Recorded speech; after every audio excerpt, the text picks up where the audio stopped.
The only thing that I might do a little bit differently, I might work on the twist in the curl. What's up guys, welcome back to my channel. If you haven't already, make sure you hit that subscribe button on the bottom. Today we are going over the one and only Michael B. Jordan's 10-to-1 ladder workout. I haven't done a lot of videos on, getting shredded or, like active workouts or, hit movements that are gonna help you get more cut up, lose weight. So I thought this would be a good opportunity to use his workout to kind of show you some things to help you lose some weight in the gym, help you get a little bit more shredded. Stay tuned.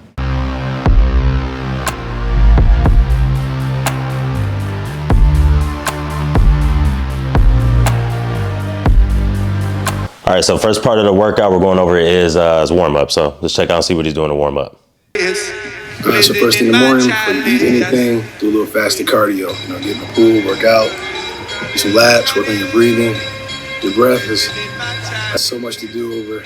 Okay, so first thing he's talking about is warming up, doing some fasted cardio, which, for people who are trying to get shredded, lose weight, when you're trying to just burn fat in general, doing fasted cardio is something that's going to help you. When you wake up in the morning, you don't have anything on your stomach. You're just going straight into that fat burning phase as soon as you go into the cardio. So what he's talking about doing for his workout, obviously he's, working out for Creed.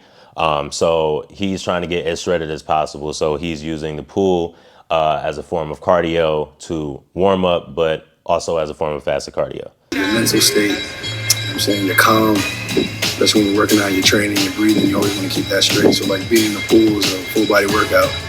You're working your upper body, your core, your lower legs. Especially with me, all these injuries over the years, getting in the water it really just keeps my joints comfortable. You know what I mean? It takes the pressure off some of my injuries. Water. All right, so what he's talking about is swimming and joint pain. So like when you're in the swimming pool, what you're doing a lot of working your abs, you're working a lot of core, you're working a lot of like almost your entire body, pretty much your entire body when you're swimming. And when you're swimming and you're in the pool is very low impact. So, a lot of people who have injuries, especially like within your joints, your knees specifically, like it's a great form of cardio to where you don't have to have a lot of impact on your knees. It's not something that I, particularly participate in. But it is a great form of cardio for people who are looking for other alternatives, low intensity forms of cardio. So we're gonna fast forward here a little bit. You're gonna jump into some of the weightlifting portions of the workout. Push yourself. So right now I'm gonna start with dumbbell curls. Then we're gonna roll right into overhead dumbbell press. Okay, so keep moving. Yeah. Dumbbell curls. That's just great for conditioning, for explosion, and putting intensity into my workouts. And also you see, your instant gratification. You can actually see, your biceps gaining shape. So starting off with basic curl, it's really good. Actually, and if you look at his tempo that he's using with the curl, it's actually really good. He's trying to really focus in on that muscle group because he's doing a lot of activity, a lot of burning calories, a lot of hip movements. On this specific muscle group, I would imagine that he wants to try and create as much tension as possible as he can. The only thing that I might do a little bit differently, I might work on the twist in the curl. Typically, like I try to commit to a specific movement. So like if I'm doing a basic curl, like I want to commit and I want my hand to be, facing outward this way the entire time. And then I'm coming up here and trying to squeeze and work on that peak. Or if I'm doing a hammer curl, I'm committing and I'm making sure that that hammer curl is staying in this position the whole time.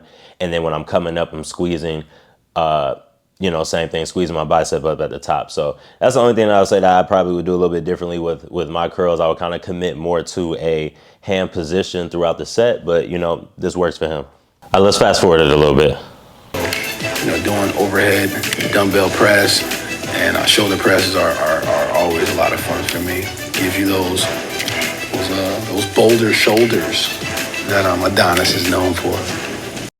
Okay, so yeah, so now we're just basically going to a shoulder press, and what he's doing differently on his shoulder presses is what is something different that I might do. He's turning the dumbbell inward, so his hands are basically, if he open up his hands, his palms would be facing each other.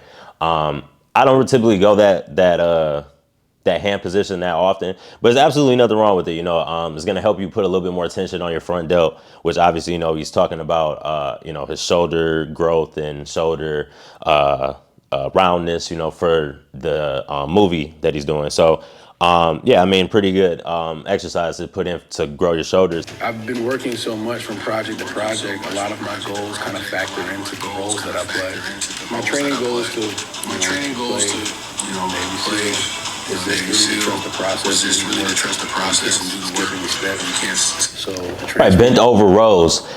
I mean, yeah. I mean, these pretty much like the basic movements that you want to grow your shoulder, your back. You know, especially for your rows with the dumbbell. A lot of people in the beginning, that bent over position is a lot complicated for people. You know, bending over in that position where you got the bent back and it's straight. You've got a hinge in your hips, and then you've got, you know, a slight bend in your elbows. That can be a difficult position for a lot of people to do. So a lot of times if I want people to do this bent over row exercise, you can do it with the chest supported. You just kind of put up the bench on an angle and lean your, well, not lean, but put your chest on the pad, and then you can engage in a pulling motion. So that can help you if you're trying to add this exercise into your routine, but it's an excellent exercise to work for your back. I definitely use that on some of my back days.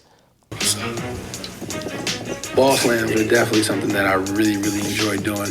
It really allows me to like let out a lot of aggression. You know, it's kind of therapeutic once you find a rhythm of just like, you know, picking the ball up, stretching out, and just like, you know, throwing it down to the ground as hard as you can. Yeah, I mean, medicine ball slams, you know, like he discussed in his video, and like, you know, the things I picked up on from watching them is, you know, we're trying to get shredded. So we're doing movements. We're doing a combination of some strength training movements, but we're also doing some movements that are going to get our body moving. So the ball slam is something that's going to really raise the intensity of your workout, because you're slamming something, obviously, so you're using some form of strength, and you're also moving up and down at a high intensity. So you're going to get some cardio in there. So it's a great movement combination of like a strength and hip movement that he's using. But the other thing he's doing, he's also doing a good job of not like curving his back on the ball slam. He's doing a really nice job of keeping his body in a stable position as he's throwing the ball down, so he doesn't hurt his back, which is also great. All right, last thing he's going over actually is the battle rope. Battle ropes is a lot of fun also, because it just, well, okay, I lied. Battle ropes aren't fun. It's work, and you really feel it in a short amount of time. But again, finding that rhythm, that coordination between your left arm, your right arm, and just getting that pattern. So I use all those things to kind of help motivate me in that 40 seconds, that minute, that. Yeah, so battle ropes, that's something that I like. I'm a big advocate of that, especially when you're trying to get shredded or you're trying to lose weight, because there's so many different ways that you can do the battle rope. I mean, you can do them in a step-in motion, stepping over the box while slamming the ropes. You can do them alternatively. You can do them at the same time. You can do five slams at a time and then knock out 5 burpees and then go again. So the ropes, I'm like a really big advocate of using the ropes as a form of cardio, as a form of hit, whatever you want to call it. I always throw those in there, especially when people are trying to lose weight in any of my programs. Like, you can almost count on the battle ropes are going to be in there like once, if not twice a week, some form of variation of it, because you got your heart rate pumping, you're using your shoulder muscles to slam the rope back and forth. So you're definitely using some strength in there. And then you're also using a high intensity with your body. So you're going to feel it in your shoulders. You're going to be in a slight squats position, which he also does a great job of slightly squatting down while he's slamming the rope to maximize the movement. That is it, guys. Thanks for staying tuned. If you enjoyed this video and you'd like to see more just like this, please leave a comment in the comment section. Don't forget to hit that subscribe button.